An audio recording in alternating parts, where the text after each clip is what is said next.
नमस्कार बच्चों, मैं हरेंद्र कुमार।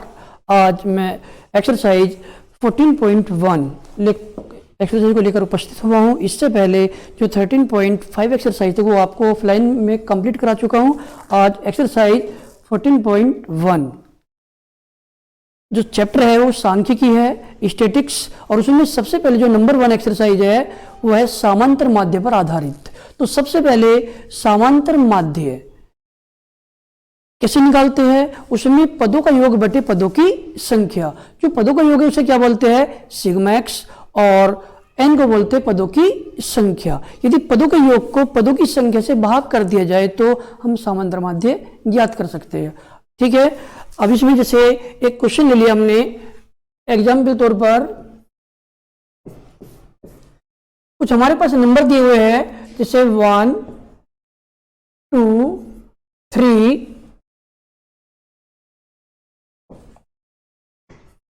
3 4 5 6 7 8 9 और 10।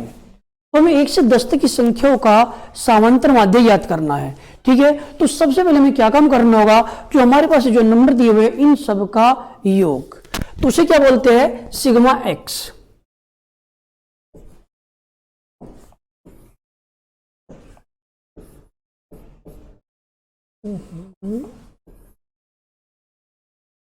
तो सिग्मा एक्स, तो इसमें जो हमारे पास ये पद दिए हुए हैं, तो 1 + 2 + 3 + 4 + 5 और प्लस ये 6 + 7 और प्लस 8 और प्लस ये 9 और प्लस ये 10। तो इन सभी नंबरों को प्लस करने पर कितना जाएगा, ये 55।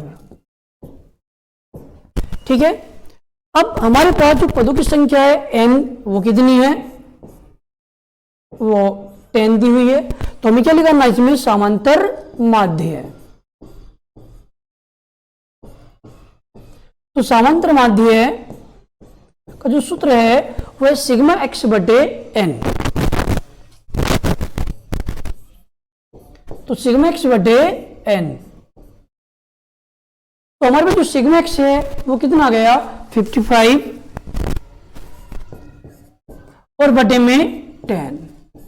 तो 55 को 10 से डिवाइड करने पर कितना जाएगा, 5.5।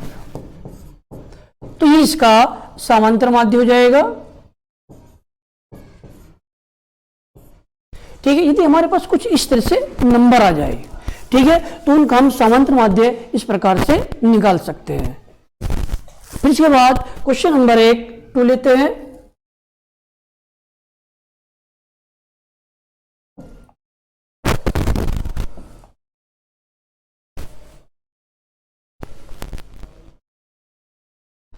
एग्जाम्पल तौर पर क्वेश्चन नंबर 2, इसमें हमारे पास कुछ पद दिए हुए, उनकी बारंबारता दी हुई है। जैसे कि आपने 9th क्लास में समांतर माध्य के बारे में भी पढ़ा होगा, तो उसी एक तरह से बेस को लेकर चल रही है अभी। तो इसमें हमारे पास कुछ पद दिए हुए हैं, जैसे ये है 10 20 30 40 और 50। और हमारे पास जो बारंबारता दी हुई है, इसी कितनी 2 है, ये 1, ये 3 और ये 4 और ये हो जाएगा इसमें 2। तो यदि हमारे पास इस तरह की सारणी आ जाए और हमें उसका समांतर माध्य याद करना है, तो उसमें हमें सबसे पहले क्या काम करना होगा, जो बारंबारता दी हुई है इसे क्या बोलते हैं, एफ, और जो पद है इसे क्या बोलते हैं, एक्स। तो इसमें जो एफ है उसका टोटल लगाना है। तो इसमें 2 और 1 3 3 3 6 और 4 10 और 10 और 2 कितना हो जाएगा, इसमें 12। ठीक, अब इसी में इसके बाद हमें जो पद x है उसकी किसी में गुणा करनी है, f में। तो f की x में गुणा करने पर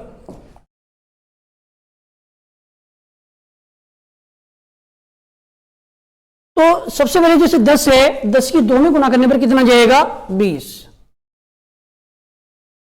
फिर है 20 की 1 में गुना करने पर ये कितना जाएगा, ये 20 हो जाएगा। 30 की 3 में गुना करने पर ये 90 आ जाएगा। और 40 की 4 में गुना करने पर कितना जाएगा, ये 160। और 50 की 2 में गुना करने पर ये कितना हो जाएगा, इसमें 100। तो हमारे पास x और f वाली सारणी दी हुई है और उसका हमें समांतर माध्य ज्ञात करना है। जैसे 10 की बारंबारता कितनी है 2, 20 की कितनी है 1, और 30 की कितनी है 3, और 40 की 4 और 50 की 2। तो सबसे पहले हमने f का टोटल लगा दिया, तो इन्हें जोड़ने पर कितना जाएगा, ये 12 जाएगा। अब हमारे पास x की किसी में गुना करनी है f में, तो x की f में गुना करने पर तो 10 की 2 में 20, 20 की 1 में 20 आ जाएगा। 30 की 3 में गुना करने पर 90 आ जाएगा। और 40 की 4 में गुना करने पर कितना जाएगा 160। और 50 की 2 में गुना करने पर कितना जाएगा, ये 100। अब हमें जो सिग्मा एफ एक्स है इसका टोटल लगा देना है। तो ये 0 आ जाएगा। फिर 2 2 4, 9 4 13, 13 और 6 कितना हो जाएगा 19, 19 का 9 का हासिल 1, 2 रेखिए 3। तो इसका जो टोटल है वो बैठ जाएगा 390। अब इसका समांतर माध्य ज्ञात करना है। तो समांतर माध्य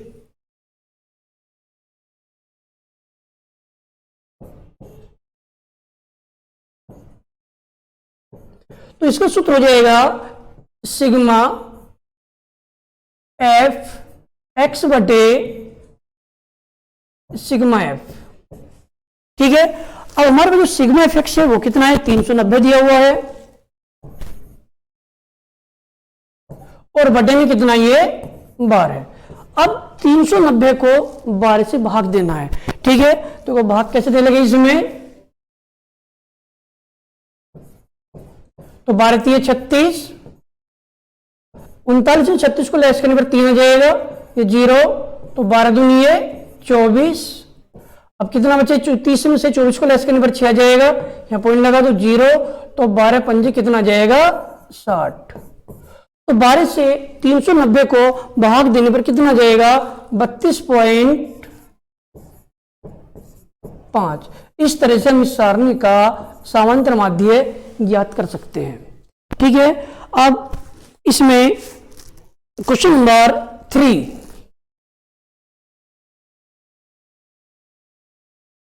ये जो 2 क्वेश्चन बताइए एक तरह से नाइन्थ क्लास में दिए हुए हैं, और इनका भी हमें इस एक्सरसाइज को स्टार्ट करने से पहले इनके बारे में अच्छी तरह से हमें पता होना चाहिए। अब इसके बाद जैसे क्वेश्चन नंबर 1 है 14.1 एक्सरसाइज में क्वेश्चन नंबर 1,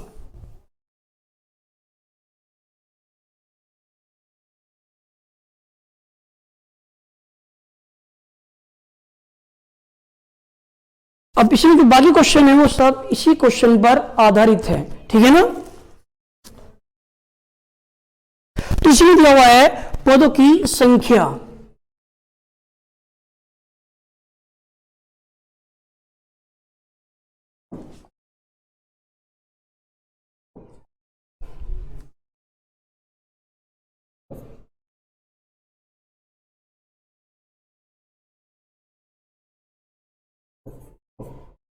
पदों की संख्या कितनी है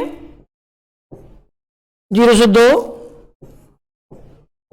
2 से 4, 4 से 6, 6 से 8, 8 से 10 और 10 से 12 और 12 से 14।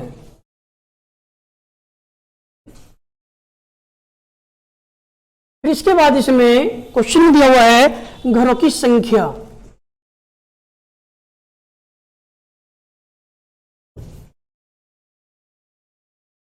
तो घरों की संख्या इसमें एफ, तो एफ कितना ये 1, फिर कितना ये 2, 2 के बाद कितना 1, 1 के बाद कितना ये 5, 5 के बाद 6 और 6 के बाद इसमें दिया हुआ है 2 और 2 के बाद 3। ठीक। तो हमारे पास पौधों की संख्या दी हुई है 0 से 2, उनकी संख्या कितनी है? 1 है। 2 से 4 उनकी संख्या कितनी है? 2। और यदि पौधों की संख्या 4 से 6 है तो उनकी संख्या कितनी दी हुई है इसमें? 1। इसी तरह से 6 से 8 5 है, 8 से 10 6, 10 से 12 की संख्या कितनी? 2। और 14 से 14 की संख्या कितनी है इसमें? 3 दी हुई है। ठीक है, अब मैं इस सारणी का समांतर माध्य ज्ञात करना है, तो हमें सबसे पहले क्या काम करना होगा? जो पौधों की संख्या इसे वो किस में दी है? वर्गांतराल में दी हुई है। तो जब ये वर्गांतराल में दी हुई है तो हमें क्या काम करना है? इसमें सबसे पहले इसमें इसका मध्यमान,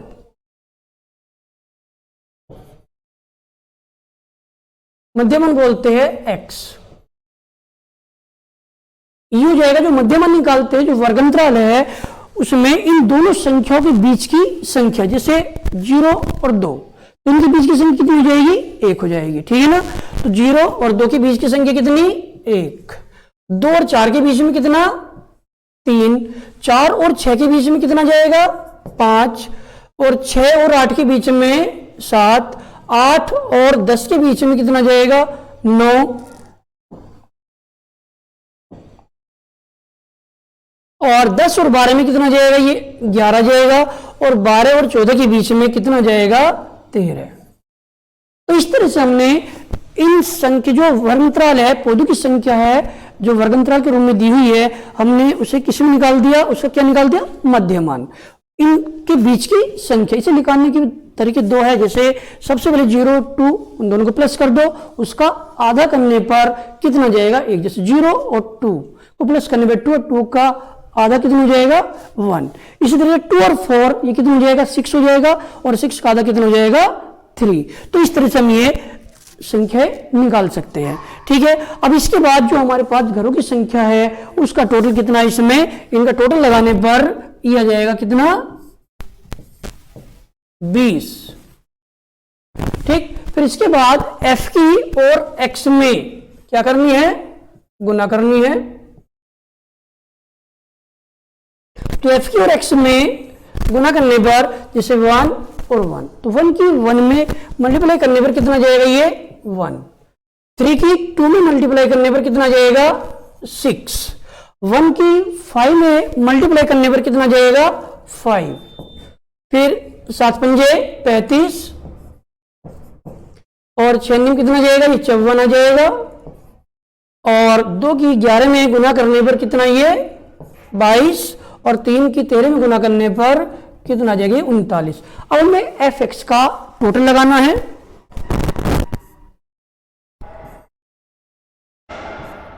तो fx का टोटल लगाने पर 1 और 7 7 5 12 12 और 5 ये हो जाएगा 17 17 4 21 21 और 2 कितना हो जाएगा? ये 21 और 23 23 और 9 कितना हो जाएगा? 32। तो 32 का ये 2 और हासिल कितना लग जाएगा इसमें? 3 3 और 3 6 6 और 5 11 11 और 2 ये 11 और 2 हो जाएगा 13 13 और 3 कितना हो जाएगा? 16।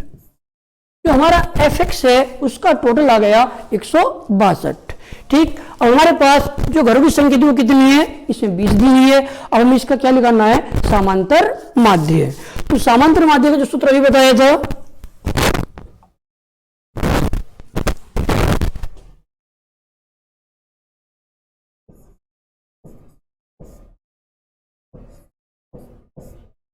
तो समांतर माध्य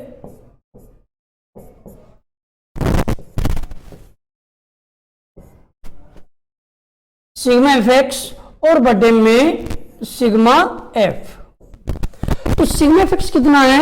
162 दिया हुआ है और बटे में सिग्मा f कितना है? 20। तो 20 से अब 162 को 20 से भाग देना है। ठीक है, देखो भाग कैसे करते हैं? 20 से 162 को भाग देना है तो 20 8 कितना हो जाएगा? 160। कितना बचा? ये 2। तो ये पॉइंट लगा दो, ये 0 हो जाएगा। तो 20 सेकंड कितना हो जाएगा? ये 20। तो 20 से 162 को भाग देने पर कितना जाएगा? 8.1। तो इसका समांतर माध्य 8.1 हो जाएगा। ठीक है, इसी तरह से अब इसमें आपको question number 2, question number 4, question number 5 और क्वेश्चन नंबर 6 तक कंप्लीट करने हैं। ठीक है, अगली वीडियो में जो क्वेश्चन नंबर 3, 7, 8 और 9 को लेकर मैं उपस्थित होऊंगा। ठीक है, आप सही बच्चे इन क्वेश्चनों को इस क्वेश्चन की भांति जो आपको सब कंप्लीट करने हैं। Thank you.